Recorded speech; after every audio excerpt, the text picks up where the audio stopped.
Car Obsession is proudly supported by Carly and Draggy. Check out the video description to find out the latest discount codes.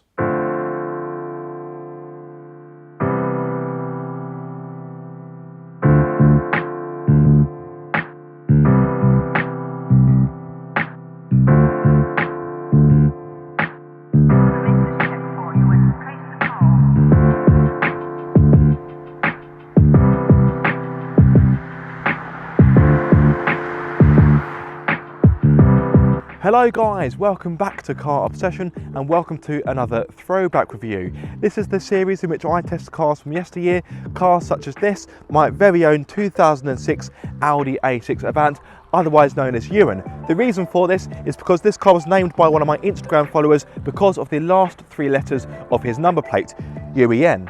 Ewan.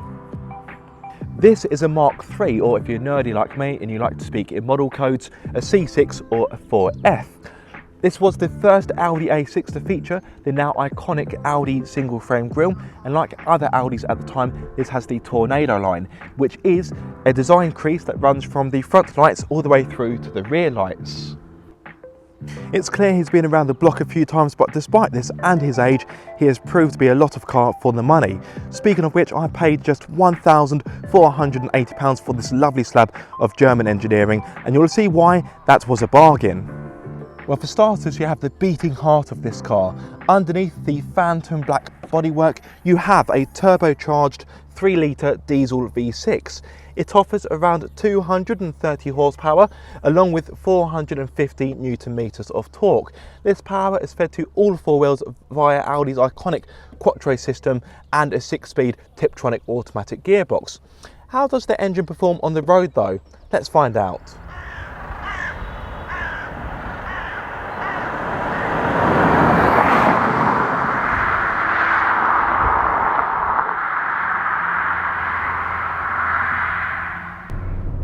Now, this may have a turbocharged 3-litre V6, but this car isn't really about speed. If you want that, get the S6 or, of course, the RS6. No, this car is more of a cruiser than a bruiser. Don't get me wrong though, it can make decent progress. You can hit 60 miles per hour in a little over 7 seconds, and the top speed is a little over 150 miles per hour.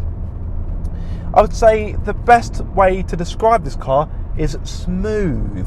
This powertrain, it's just, it's almost as if the car is fueled by double cream. Okay, that's a terrible cliche, but you get my point. It's a wonderfully smooth engine. You can make decent progress when you want to though, so let me slow down a bit. Wait for a bit of a gap in the road, and for the loud pedal. So yeah, when you want it to, decent progress can be had.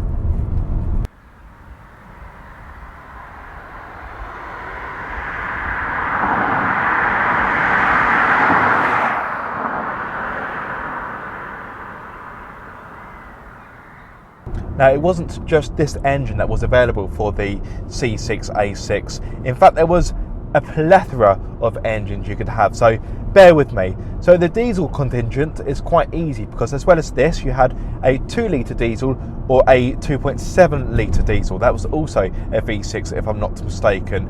But when it comes to the petrols, this is where things become a little bit harder to remember. So bear with me. You had a 2-litre, a 2.4 litre, a 2.8 litre, a 3 litre, a 3.2 litre. You had 2 4 litres, one of which had 24 valves, the other had 40.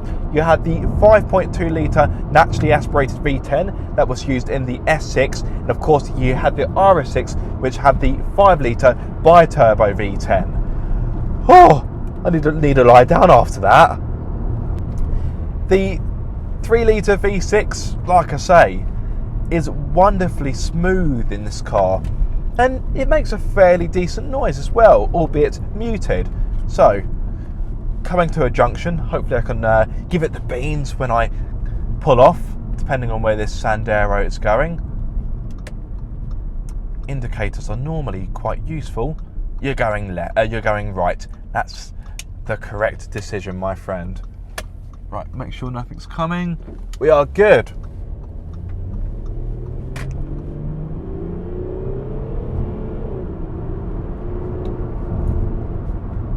It is a bit subdued. Well, actually, that's probably the wrong word. Refined, I think, is a better way of putting it. And you know what?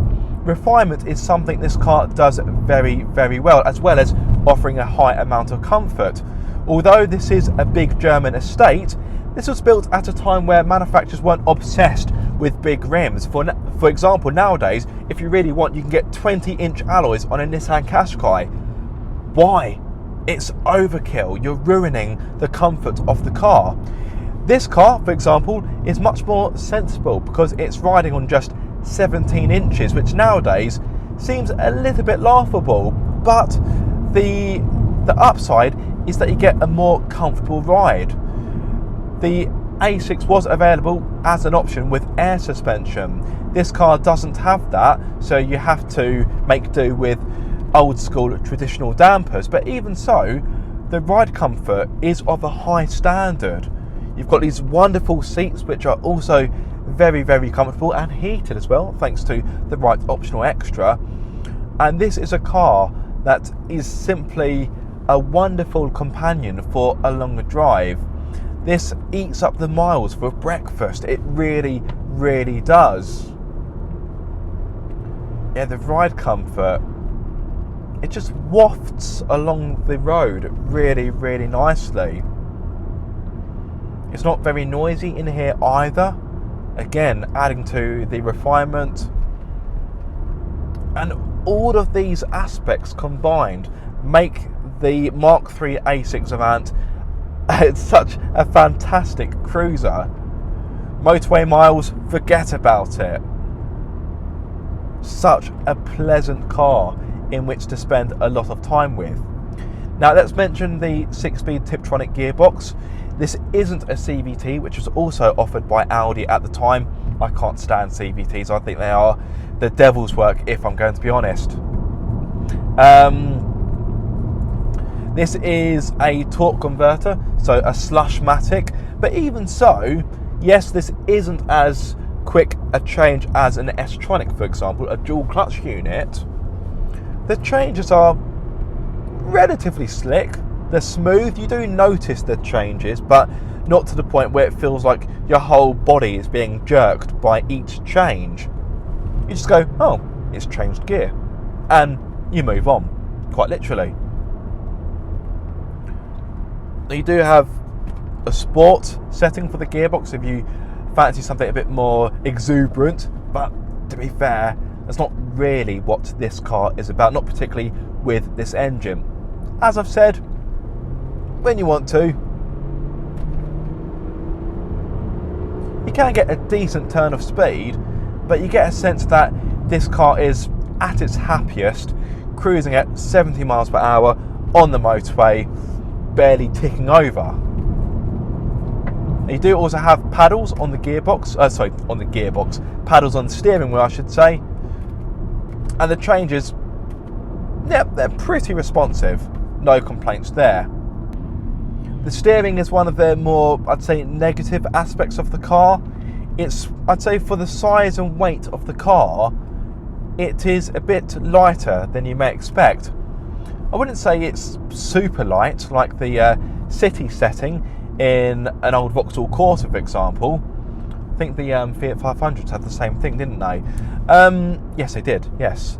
Actually, my Fiat Punto, my ex-reg Fiat Punto had the same thing. Anyway, I digress. My point is, the steering isn't super light, but I'd want perhaps a bit more resistance, a bit more weighting to it.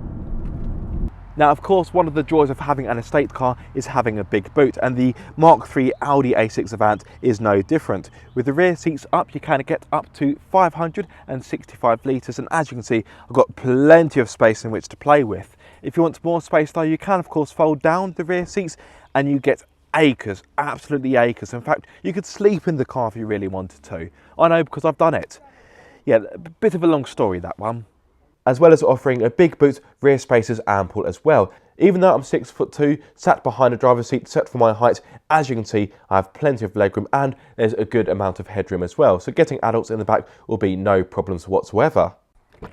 Getting comfortable in the front is insanely easy, thanks to the right options that have been ticked for this specific car. So for starters, I've got the Volcano black leather interior, and yes, it is very, very nice to be here. I've also got electronically adjustable front seats.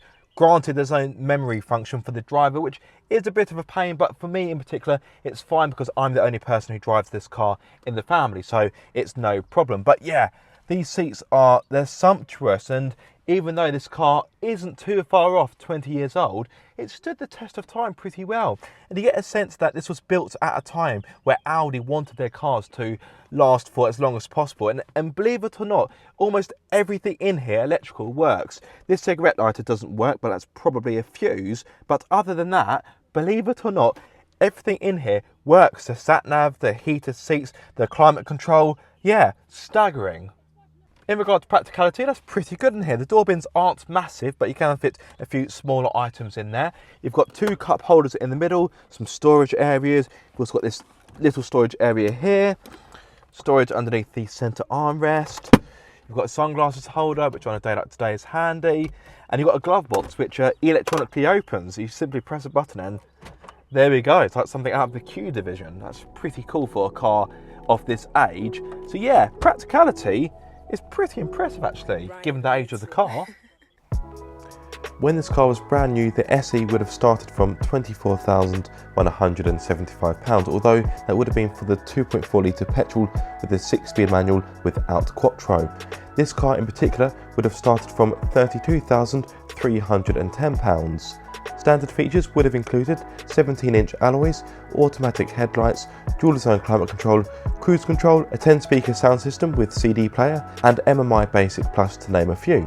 Ewan was treated to a few options though, including auto-dimming rear view mirror, Bose sound system, phantom black paintwork, black Volcano leather, electronically adjustable heated front seats, walnut trim, 6-speed Tiptronic gearbox, and the communications pack too. This included DVD-based sat-nav, 6 CD changer, MMI high with 7-inch display, and mobile phone preparation.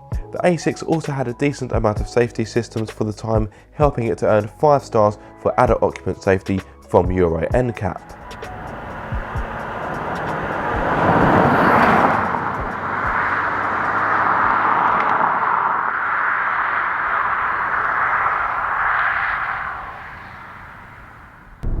Now, as you can imagine, for a car that's set up more for comfort and refinement, and the fact it's a big heavy estate, handling isn't this car's forte.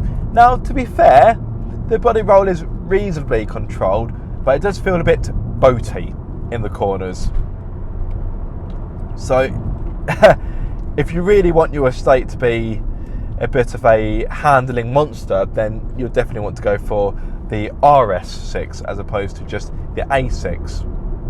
This car does a decent enough job,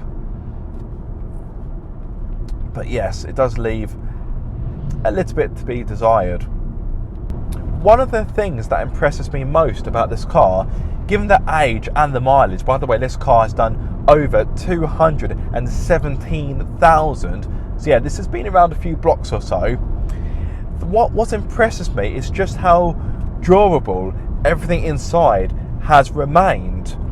All the switchgear is in fantastic condition. Everything works as well. Well, that cigarette lighter doesn't work, but that's probably just a fuse that needs to be replaced. But all of the functions, it all works, and everything you communicate with, it doesn't feel tired or knackered. Everything just has a nice tactile feeling to it. Don't get me wrong, some of the interior trims are a bit broken, but you have to expect that for a car that's been used as much as this car has. Overall, the build quality, I have to say, is sturdy, very sturdy. Impressive stuff, Audi, well done. This car, it's effortless to drive, it really, really is. It's been such a nice car to live with. I will be sad to see it go. It is up for sale right now on Auto Trader. So hit me up if you want to make me an offer. I'm afraid you're too late. He has already sold. So there we have it, proof that a high mileage Audi A6 C6 Avant can still have plenty to offer. It's got a good engine, it's got plenty of space, it's got a big boot, good mod cons even by today's standards.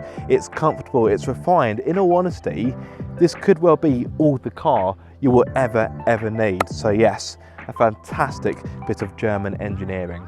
I do hope you have enjoyed this video. I found it useful. If so, be sure to like, comment and subscribe. If you are subscribed, don't forget to click the bell icon so you get notified every time I make a video. But until the next time guys, be sure to keep up the car obsession.